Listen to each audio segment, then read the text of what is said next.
eliminating the parameter. So that is where we have a set of parametric equations and we want to get rid of the t's and just have one equation, x and y. So like the last case we did, we maybe could have eliminated the parameter, but it probably would have been kind of a weird graph. So we're going to look at some where the thing you end up with is probably going to be like a parabola or a square root or a line or like something that you should be familiar with. Yeah. And the steps are super easy.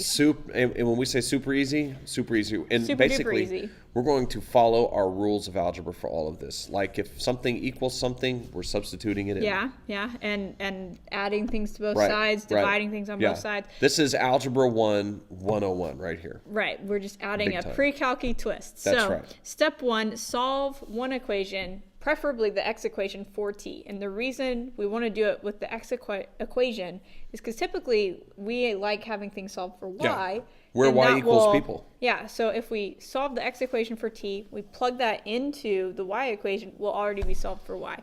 Watch how this happens. Okay. Let's do this. I am. All right, we're going to solve the x equation. So I need to subtract 2. Good talk. Because I'm solving it for t. Yep.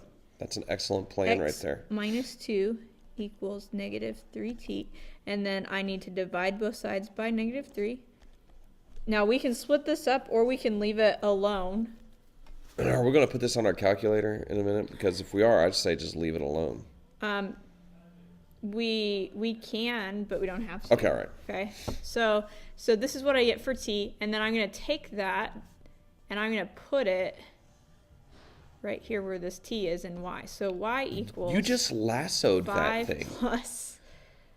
well, actually minus. The way and let me make sure that we're on the same page.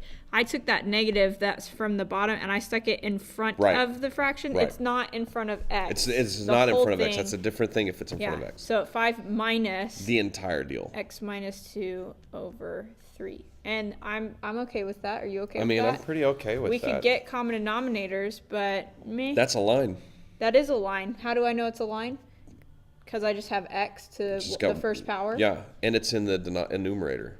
So x to the first power in the numerator. So this is a line, and it asks us... And you can graph that on your calculator. When you go to graph stuff on your calculator, it says y equals boom. Yeah, so you can plug that in just the way it is. And it does ask us to identify the graph. That doesn't mean you have to graph it. If you can do it without graphing, then that's great. That is a line. Dunskies.